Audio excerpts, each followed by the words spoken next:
The focus of this talk is men's health and discussion of erectile dysfunction.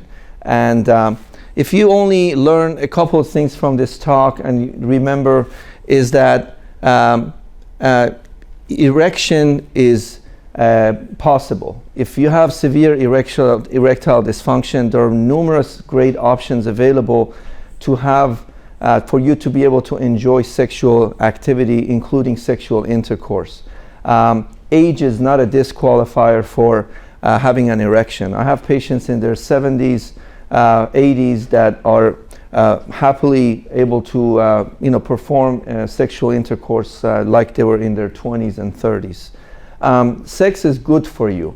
It is not the end of the road when you're 70 years old and you say, you know what, I just remember how I was 30 years ago, 40 years ago. There are many great benefits of sex is reducing stress, lowers your blood pressure, boosts your immunity. It's a form of calorie burning, improves cardiovascular health, and boosts self-esteem and confidence. I can't tell you how I see the patients who I'm able to treat with ED, how they walk much taller and they're much happier when I see them as follow-up.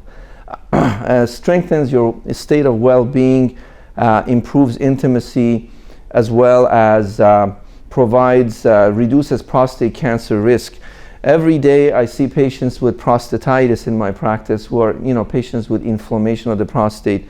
A majority of them in their older age, they have a lot of calcified semen in their prostate because they're not ejaculating to get rid of the semen, and they get blockage of the tubes within the prostate. And it also helps you sleep better. So going back to understanding erectile dysfunction, today's talk is to give you an understanding of what erection is and how do we treat the dysfunction of the erection. So what is erectile dysfunction? Erectile dysfunction is a persistent inability to achieve or maintain an erection firm enough for sexual intercourse. It is a very common problem. More than 1 out of every 5 American men over the age of 20 have ED. 1 out of 40% of men in their 40s, 50% of men in their 50s, and 60% of men in their 60s have moderate to severe erectile dysfunction. Most men are embarrassed to talk about it. They don't want to talk about it. They don't discuss it with their doctors. They are shy about it unless if the doctor is able to open it up. I hope today we can answer a lot of your questions that you've been afraid to ask your physician if you have been unable to ask. When the process of erection occurs, and I'm going to explain to you with demonstrations and everything, is that think about the penis as like a tire. Basically, you are trying to fill the tire with blood instead of air.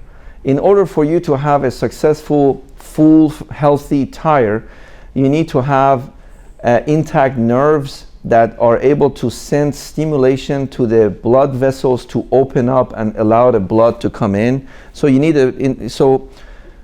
to compare it to a tire, you need to have a compressor. You need to have a compressor that you're able to put into the tire to fill it up with air. You need to have air. So you need to have blood flow into the tissues. You also need to have no nail in the tire, otherwise you're going to have whatever comes in comes out. And that's the concept of venous leakage, where a lot of men, they get an erection, they take the 100 milligram of Viagra, but they only last like 5 minutes or less because the penis starts going away even before having a ejaculation or orgasm. And that's the concept of a flat tire. And we study these things in my office. We are able to objectively assess a patient's penile erection and find out if is this gentleman has a problem with arterial flow, or is this gentleman have a problem with venous leakage. and how do we manage it. So going back, penile erection is controlled by spinal autonomic centers. So a lot of the centers of your erection are actually located in your lower back, in the spinal cord, in the lumbar and sacrospinal cord, where it's the pentagon of erection. The pentagon is where all the stimuli, such as the smell of your spouse, or the kissing or touching of the penis, or visually, seeing someone that is erotic, allows those nerves to all coalesce into the spinal cord and then stimulate nitric oxide release into the blood vessels to open up the blood vessels so erection can occur. If none of these things are working, such as patients who have had spinal cord injury or back surgeries, or they have problem with diabetes where the nerves are not firing, or they have no blood vessels that are working adequately, then these functions don't work. Again, erection is also a balance between pro-erection and anti-erection activity in your body. If you're having sex and you're thinking about your credit card debt, or whether you hate how much you have worried about your health, or you're depressed or anxious, then the erections will go down, because the balance goes toward getting your erection down than getting it up. There are three key components to creating and maintaining a rigid erection: nerves, blood flow, and pelvic floor strength and venous occlusion, which basically means that you have the ability to stimulate, the ability to get the blood flow into the penis, and the ability to prevent the blood from leaving the penis, just like a tire. Causes and morbidities associated with erectile dysfunction. Many of you know that if you have bad blood vessels or diseases that cause damage to the vessels, you can have erectile dysfunction, such as vasculopathies, cardiovascular disease, diabetes. Patients who are on medications, some blood pressure medications can lead to ED. Some antidepressants, anti-anxiety medication that have severe sexual side effects, or patients who have had prostate cancer or colorectal surgery, or patients who have had heart attack and they are on medications that prevent blood flow to the penis. Diabetes is obviously a very common problem in the United States. 15.5 million men in the US have diabetes. ED occurs in 15. If patient has diabetes, typically they will start developing erectile dysfunction within 10 to 15 years, sometimes earlier. I saw a gentleman who's 39 years old, recently getting married. He cannot get an erection. He's type 1 diabetic. What does diabetes do? Diabetes does everything. Neuropathy, damage to the nerves, damage to the blood vessels, damage to your entire hormonal system. It is a disease that needs to be taken seriously because it does affect quality of life. ED may be an early symptom of diabetes. Sometimes a patient comes to my office and says, Dr. Taj, everybody calls me Taj, by the way, T-A-J. I'm only 41, I can't get an erection. So I check their urine, and they have like 1,000 sugar in their urine, and that's an early sign of they're diabetic. So I do a hemoglobin H1C, and they're diabetic. 60 to 70% of diabetics have nerve damage or neuropathy, and diabetes accelerates the process of damage to the blood vessels. Obviously, erectile dysfunction goes hand in hand with cardiovascular disease. It's actually one of the early signs of cardiovascular disease. If a person comes to me at the age of 40 with ED, I immediately check lipid profile, blood pressure, because they potentially have the same kind of disease process that's happening in their penis, could be around their coronary arteries.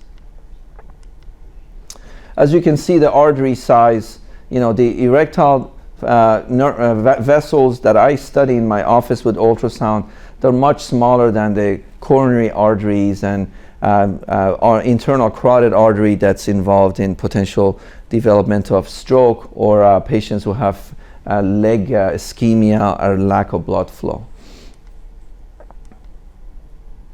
So how do we do risk reduction? I tell my patients, if you want to have good sexual activity, you got to cut down on risk factors such as obviously smoking, heavy drinking, drugs, weight loss. At least go to the gym 20 minutes 3 times a week, and increase your heart rate to 130 to 140, and this helps with getting blood flow and helping with allowing your nerves and your penis to replenish themselves and allow improvement of your natural erection ability. Obviously, weight loss is a key factor. Erectile dysfunction and low testosterone. As you know, testosterone is produced by the testicles. As we age, the level of testosterone slowly diminishes. It's called the andropause, which is much more gradual than in a female when they develop menopause. The low testosterone can increase risk of sexual dysfunction, including body composition, a decline in a feeling of general well-being. Approximately 4 in 10 men over the age of 45 may have low testosterone. Now, does giving you testosterone is going to give you erections? Not necessarily. The correlation between giving someone testosterone and having an improved erection is not direct. It does not necessarily mean that it is a treatment for ED, but it's a better treatment for low libido and sexual desire. General signs of low testosterone are fatigue, loss of energy, decreased muscle and strength, increased body fat, loss of hair, decreased physical or work performance, hot flashes, sweats, depression, less self-confidence, poor concentration and memory, and reduced sex drive. I see patients who say, "Doc, I don't even want to touch my wife. I love her, but I have no energy to really get into the mood." Treatment options for low testosterone obviously depends on the age of the person and whether they want to have kids or not in the younger age. Is testosterone gels, patches, oral medications, and injections. Now, prostate cancer treatments can cause temporary loss of erections or permanent cause of loss of erections. It's because the anatomy of the male neurological system involves the nerves that carry nitric oxide to the penis to provoke blood flow to the penis are actually right smacking on the prostate. So the surgeon or the radiation oncologist or anyone who's trying to treat the prostate cancer inevitably touches those nerves, or the nerves are radiated, which can lead to the nerves to go to sleep for at least 18 months to 2 years. And sometimes they are completely damaged because the cancer is so aggressive that the surgeon has to take the nerves, or the nerves are radiated intentionally. As you can see from this image, when we do the prostate surgery, we remove the prostate from the middle of the urinary tract, and we put things together by attaching the urethra to the bladder, and then we try to preserve these nerves as best as possible. But either way, the nerves go to sleep.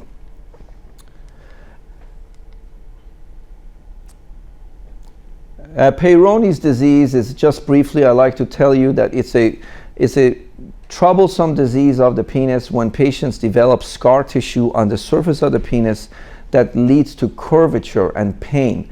Peyronie's disease is a poorly understood disease. We're doing our best to figure out how to understand it and also to treat it. I am very much involved in Peyronie's disease research. I am involved in product development and other aspects to help men with Peyronie's disease. It is a lot of the men who have Peyronie's disease have depression, anxiety, and Peyronie's disease can lead to erectile dysfunction. So how do we study a patient? When a patient comes to me for talking about erectile dysfunction, I don't like to waste a lot of time.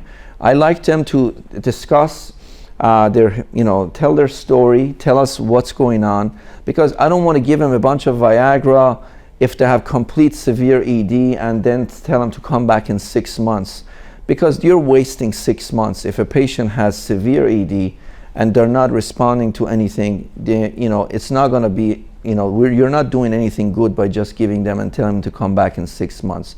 A lot of the history that I listen to tells me how severe a person's ED is. I divide erectile dysfunction into 2 categories. Do you respond to Viagra or Cialis at high dose, or you do not respond to Viagra and Cialis at high dose? That is probably because I don't see a lot of the low, mild ED patients. I'll tell them another important question is, when was the last time that you were able to penetrate your spouse successfully and have a successful intercourse? They usually say 6 months. Sometimes I hear 6 years. Sometimes I say, I don't remember. That person is not going to respond to Viagra 5 milligram daily. That's just not going to happen. I do a physical examination. I study their penis. I do a digital rectal exam to make sure that there's not a undiagnosed prostate disease or prostate cancer. I check their blood pressure. I look at the standardized questionnaires, and I do some blood tests, glucose, lipid profile, PSA, testosterone as needed. And then I offer them a very key study called the penile ultrasound for the ones that are in more severe, which is basically I inject a tiny drug into the penis called Bimix, which is a very safe medication. It's a 30 gauge needle. You can't probably even see how small the needle is. I inject the medication into the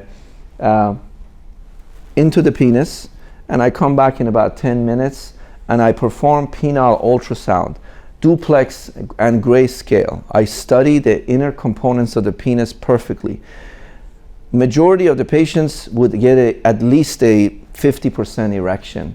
Sometimes they get 100% wonderful erection.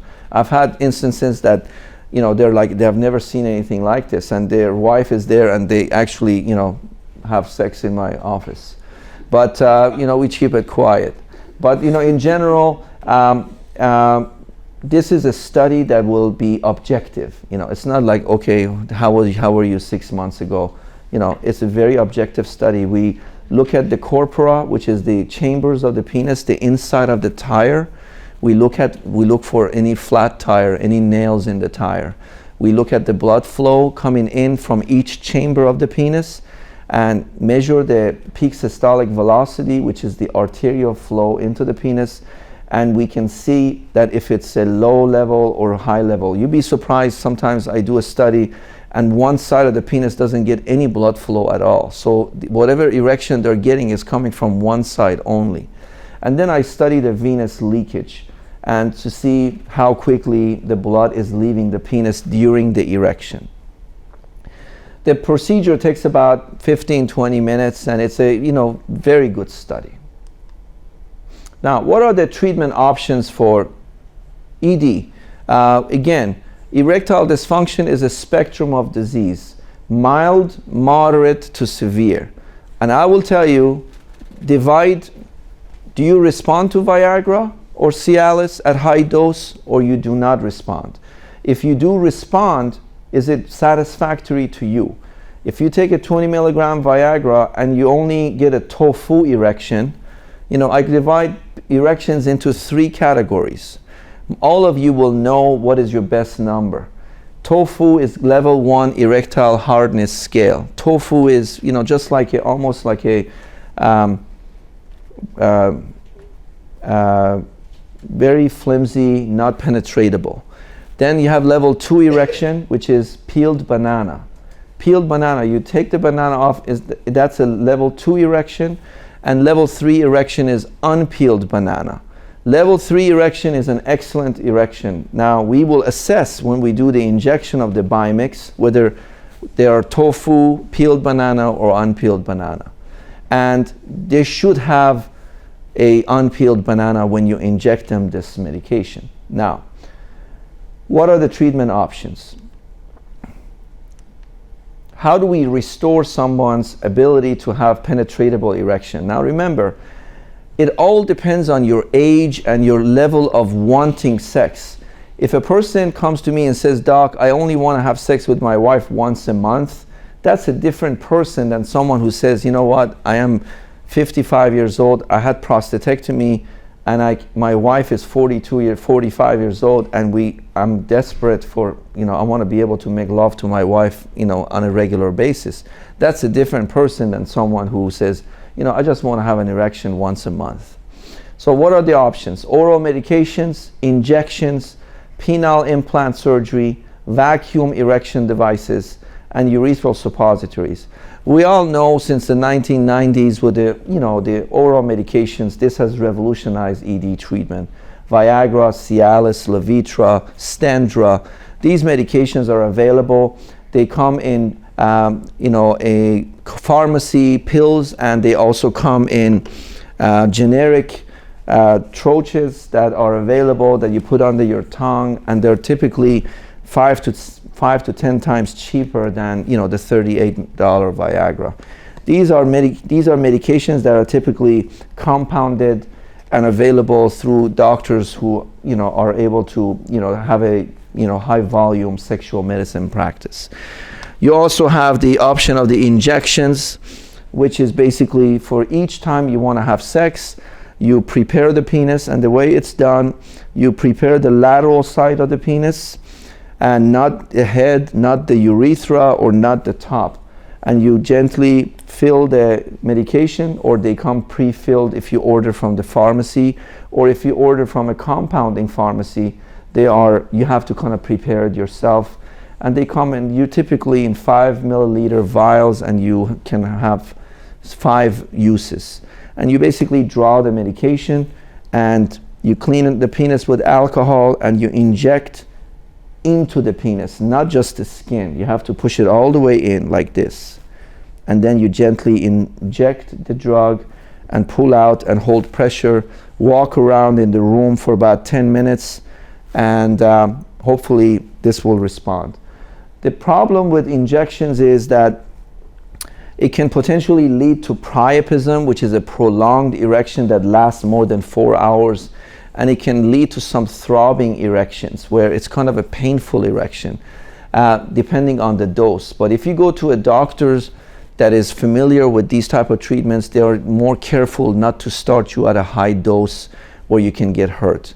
If you go to like these medical 7-Elevens that are like Boston Medical Group and stuff, they inject you with the highest dose right away, so you can have a definite erection even if you have severe ED, and then you walk out with looking for a urologist, because the guy who injected you is not a urologist, doesn't know how to empty the penis afterwards. The other option is vacuum erection systems. You may be familiar with these. They come in electric and manual. We always recommend getting the medical versions. And if you learn how to use a vacuum erection system, they are 90-95% successful in majority of patients who learn how to use them. Basically, you have to choose a ring that is appropriate for you. There are different sizes of rings. You place them here. You apply gel to the base of the device and shave the pubic hair and insert the penis into the chamber and gently create a vacuum just like this, and slowly the blood is sucked into the penis, and then you drop the ring at the base of the penis when you get the satisfactory erection. This is a successful device for majority of men who are wishing to not get involved in drugs or injections or surgery. It is a reasonably easy form of obtaining an erection if you know how to use it. We always teach patients to definitely try the vacuum system. The problem with vacuum erection system is it's a kind of a cold erection. It is not very it's the kind of a peeled banana erection, And sometimes patients want to be able to ejaculate, and you have to hurry up to pull the ring off when you're, having the point of no return. One question. You referred to the Viagra high dose. You've used the term high dose several times. I didn't realize there were various doses of Viagra. Yes, Viagra comes in 20 milligram, 50 milligram, and 100 milligram. 100 milligram is the highest dose. If you take more than 100 milligram, you can have a sudden reduction in your blood pressure. Obviously, you have to be careful if you're on nitrates or other types of blood pressure medication that you may have a sudden drop in your blood pressure. A lot of men who take Viagra at high doses, they get flushing, they get bluish discoloration of their vision, they get runny nose. Patients who take Cialis, they get muscle back pain and muscle spasms. So yes, there are these medications are at different doses, absolutely. Now, what I'd like to discuss with you today is what is the penile implant. And penile implant, I just came from San Francisco a few days ago. We had the American Urological Association. Penile implant used to be as a topic of last resort. If everything fails, then you may want to consider penile implant. I completely disagree with this idea. And the American Urological Association actually changed the guidelines as of 2 weeks ago that penile implant surgery should be discussed with patients, because if someone fails oral therapy and cannot take oral medications because of side effects, or someone who cannot take it because of medications, then you should have an honest understanding of what a penile implant is before you start putting needles in your penis for 4 years and potentially causing fibrosis and Peyronie's disease, because each time you put a needle you can potentially develop scar tissue.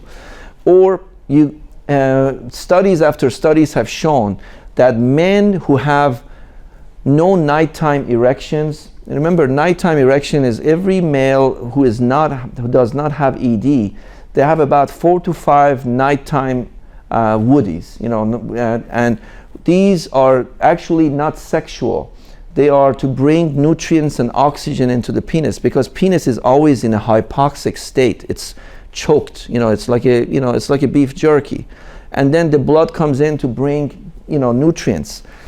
If someone does not have nighttime erections, they can have atrophy and loss of smooth muscle. So a person who may have had a 6-inch penis when they were in their 20s, and if they have ED for 10 years, their penis is not going to be 6 inches. It will be probably 4.5 inches, because there is almost a 0.5 to 1 centimeter loss of penile length due to natural atrophy. So if a person does not respond to oral medications anymore, they need to think about, do I want to lose the length of my penis if I wait 5 years, 10 years to have something done? So what is penile implant? Penile implant was invented in the 1973, and it has basically not changed much, except that it has improved in the kind of a device and the way it works. It's much less infection rate. It is much less mechanical failure rate. But it is approved by Medicare as of 1974. It is approved by most insurances. So what is penile implant? Penile implant, as I mentioned to you, if the tire isn't working and blood is not going into the penis, what's going to come in? If blood is not going into the penis anymore, or you have to put needles to bring blood into the penis by putting a medication or sucking the blood into the penis, what else can be done? As I mentioned, the inside of the penis, there are chambers that are filled with sinusoids or blood filling potential. These chambers are what create an erection. So the penile implant is a surgical procedure. I do about 3 to 4 a week. And what I do is I make a tiny incision above the penis or in the scrotum, the size of the tip of your finger. And I quickly, within 20, 30, 40 minutes, depending on the anatomy of the penis, I insert these chambers, these cylinders into the penis. And remember, most of the penis is inside of your body. So it's like a foundation of a building. So it's inserted into the penis. This is inserted inside of your scrotum, and this is inserted inside of a space in your belly. So nothing is exposed. When you wake up, you will have a tiny incision either above your penis or in the scrotum, and you will be discharged home the same day after a couple of hours in the recovery. And then a week later, we will remove the staples, 4 or 5 staples, and then 3-4 weeks later, you're able to have sex. And how does it work? So what happens is, this is no longer involves blood flow, or whether you're in the mood, or whether you need to put a needle in the penis or use a vacuum pump. Whenever you want to have sex at any second, you find this in your scrotum, and you basically squeeze it inside of your scrotum, and erection begins. The fluid from the reservoir comes quickly into the chambers of the penis, and I will show you videos in a second how this is done. And you can get a brutal, very firm, peeled banana, or even a hard, English cucumber type of erection. And what happens is that this is independent of whether you're in the mood, or whether you have an orgasm, or you ejaculate too early, whether you have premature ejaculation, doesn't matter. The erection will last as long as you want, and you can have as many times sex as you want. So if you want to have sex again 20 minutes later, you can have sex 20 minutes later. So right now, I'm squeezing this as I'm talking to you. You can pass this around. This is inside of the penis, and it creates a very rigid erection. So I'm going to pass this around if you want to take a feel, and I will show you how this is demonstrated. There are several types of implants. One is the concealable malleable implant, or they are the inflatable penile implant. People who typically get the concealable malleable implant, you don't need to put fluid into the penis or anything. It's just a rigid erection that you bend down. Malleable implants are ideal for patients who have poor manual dexterity, history of stroke or Parkinson's disease, who are not very good with squeezing. So we put these, and it's an easy operation. So this is a person with a penile implant that's deflated. It's a normal, as you can see, you can walk around in a nudist colony and nobody will know that you have an implant.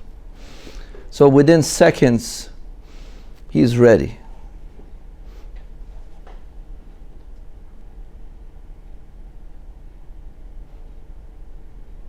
This is just to show you what a typical, and then he wants to deflate it. He wants to bring the erection down. He just squeezes the button, and the fluid will immediately start leaving. And I can show you based on that, if you don't mind passing it around.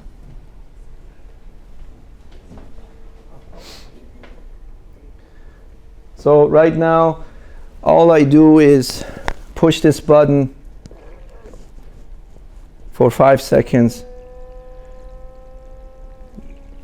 The erection goes away.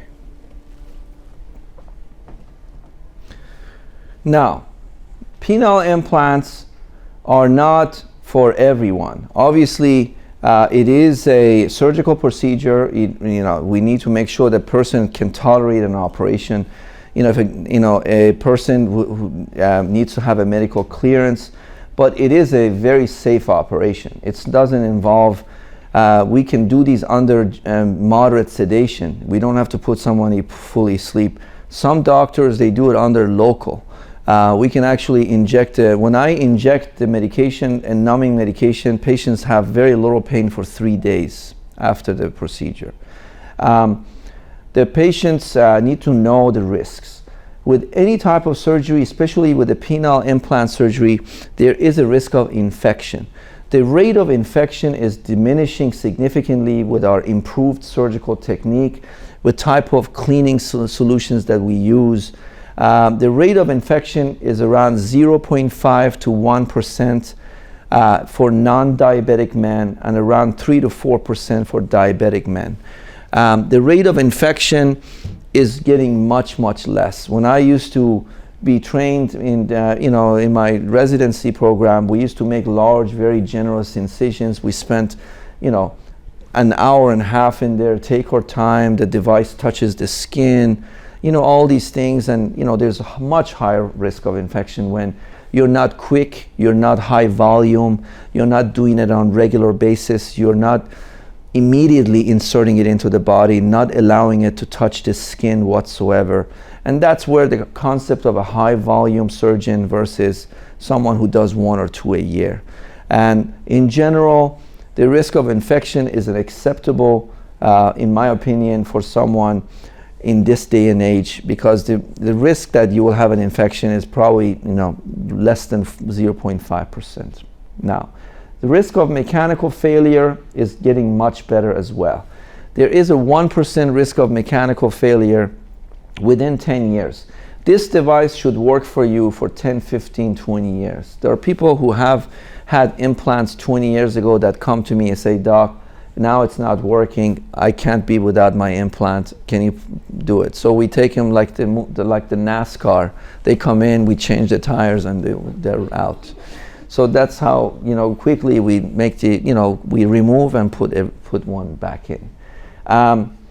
The risk of obviously infection can be catastrophic. That means we have to go back to the OR. We have to wash it out, take it out, and possibly put another one in. But it's not something fun. And this is something you have to understand. We do everything to prevent an infection, but we can't prevent every single one. And we just don't know what happens. But in general, the risk is much more acceptable. Now, what is the satisfaction? More than 24 to 40,000 American and worldwide men receive penile implant yearly. So this is a not extremely common procedure, but it is pretty common procedure. And 97% of the patients are satisfied with their penile implant. 98% of the patients are excellent and satisfactory, and 96% of their partners are very satisfied with the quality of the erection of their partner. Insurance coverage, obviously, if a patient comes to me with Medicare, they're already approved. Medicare typically pays for this. You have obviously, if you have a secondary insurance, it will cover their other 20%. But if you don't have it, you're responsible for 20%. The other insurances also approve it. Most of the time, in order for them to easily approve it, we need to do an objective assessment. So a penile ultrasound will show that this person really has venous leakage. It's not just depressed and anxious and tells me that he doesn't have an erection, and then he does have an excellent erection once we inject him with the medication. So in summary, all these options are available: vacuum therapy, injections, oral therapy, and penile implant. What I advise for you in your thought process is, if you have severe ED and you are not responding to oral medications, you have another 10, 15 years of sexual life expectancy. That depends on you. If a person is 90 years old with no partners and has zero interest in sexual activity, that's not that person. But an 85-year-old who wants to have sex, or a 75-year-old who wants to have sex, or younger, you have a time situation. Is how many years can you possibly inject? Typically, injections and vacuum therapy are short-term or medium-range type of solutions. You cannot inject for 10 years. You will definitely develop some form of fibrosis or damage. But if you are only doing it once a month, yes, do the injection. But if you want to have sex on a regular basis, then you can't inject every day or every other day or every 4 days forever. Penile implant surgery is a great option. It is a acceptable risk, And if you have it done by someone who does the surgery on a regular basis, then the chance of you having complications, good result, good sizing. It is extremely crucial that you go to a surgeon who knows how to size your penis, that is not going to be selling you short. Like, it says, this guy's penis is only 15, I'm going to put a 13 centimeter. Then you have a flimsy, penis. What you need to do is go to someone who is going to give you the maximum amount of penis that we can give you. We cannot make a 14 centimeter penis and put a 6-inch penis. We can only put what the penis allows. But if you go to a high volume surgeon, they can get the maximum size in. And we do a very vigorous training program to make sure that you regain the girth and as much of the length as possible. So this is a continuum. It's not like we do the surgery and we say goodbye and see you later. We continue to see you and make sure that everything works. How is this process affected by athletic activity? Biking, tennis, all that sort of stuff? Very good question. We put the scrotal pump behind the testicles, so it's usually hiding underneath, and it will not activate with bicycling. Obviously, we don't tell you to bicycle for at least 4 to 6 weeks after the surgery. You're going to have some swelling, but afterwards, you can ride your bicycle, you can ride motorcycles without any problem if it's placed correctly. Absolutely. Yes, sir. How do you know if it's leaking? Does you have a very small leak? You will lose after about maybe few days. You can't pump anymore. It's empty. The fluid leak is, we need to go back and fix it. What's that? Saline. It's salt water. You had prostate surgery, and you said that the nerves go to sleep, and traditionally, well, I've sort of read that it comes back shorter than 18 months, but... That's a very good question. Some patients with return of erections after prostatectomy depend on 3 factors. I do a lot of prostatectomies on younger men and older men.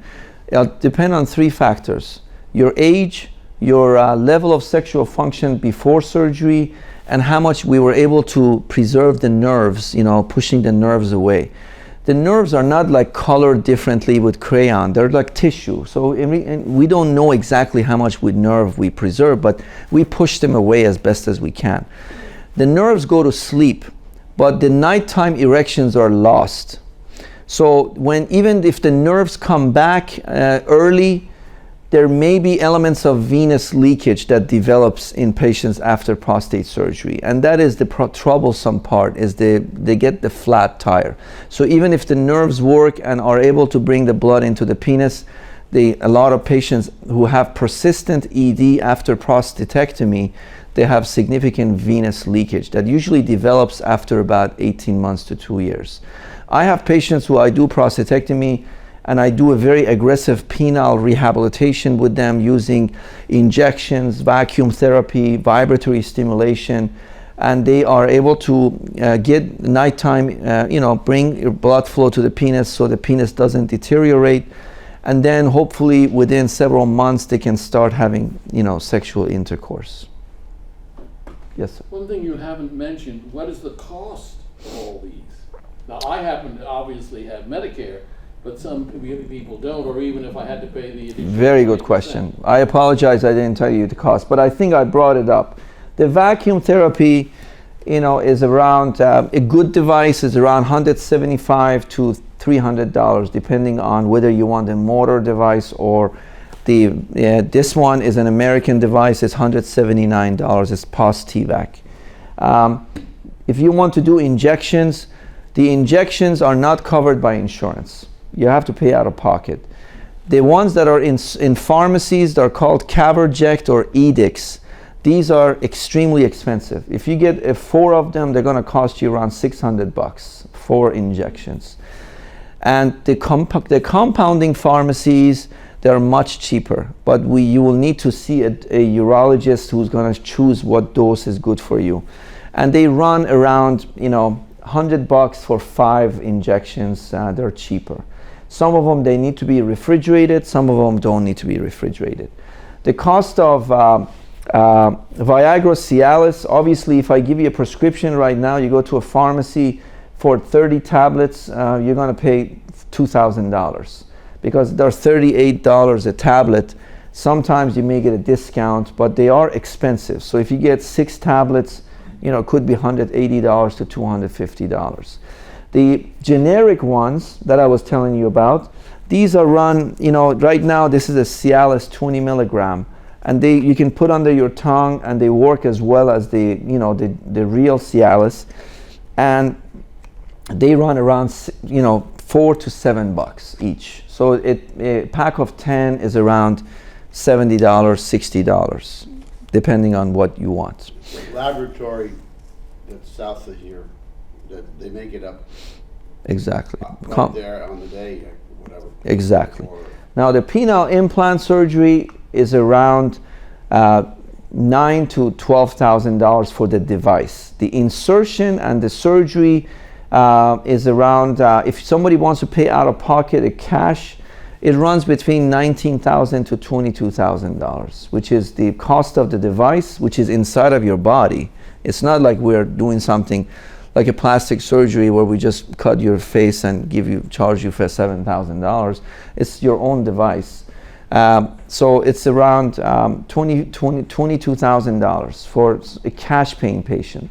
For Medicare patient, the cost to society is around $16,000. Cost to society, which is, you know, that's what Medicare pays for the implant. Yes. Could you address the ED issue post radiation therapy? That's a very, yes. Just like, that so, done in order to yes. control? Just like, remember, when they are placing the radiation template, either by radioactive seeds or external beam radiation, they're going to inadvertently radiate the surrounding tissue next to the prostate, which is where the nerves are located. So you do damage the nerves. The loss of erections after radiation is not immediate, like a prostatectomy. When someone has a prostatectomy, they lose their erection immediately. But slowly they will regain their erection if they have had good prior erections before surgery, or they're younger, less than 65 years old, or they have had a good nerve sparing. The return of erection is gradual, but it will be incremental. For radiation patient, the loss of erection is slow deterioration over several months to years, where it becomes, you know, potentially severe ED.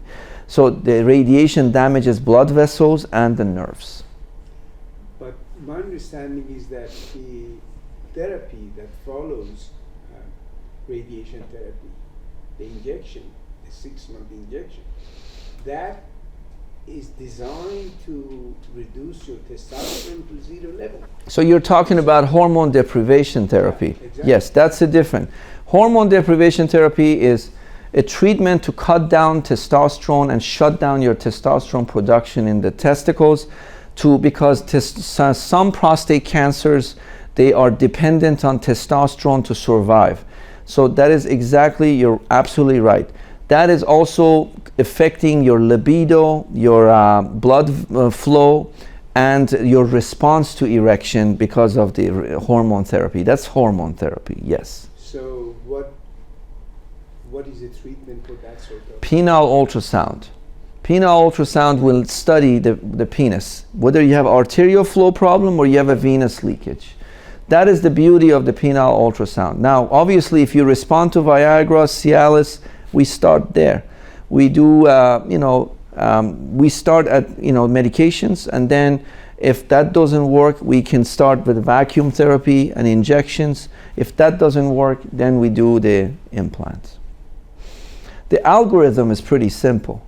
If someone has severe ED, does not respond to oral medication, you have 3 options, okay? You have injections, vacuum, or surgery for someone with severe ED. You can choose one. But remember, you can't be asking for divine intervention if you have no erections at all. It's not going to come back, it's not going to come back. And that's where the ultrasound shows.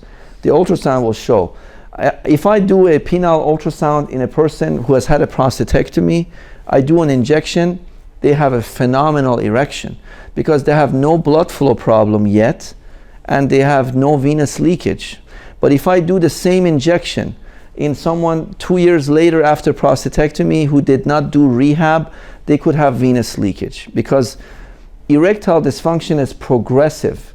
You know, you can go from no problem with venous leakage to 2 years later you have venous leakage. And does everybody understand what I mean by venous leakage? No. Is the venous leakage is the nail in the tire. You have blood doesn't want to stay in the penis. It's a flat tire. Whatever comes in comes out. I actually have a flat tire in my car. I fill it up every morning because I'm too lazy to go change the tire right now.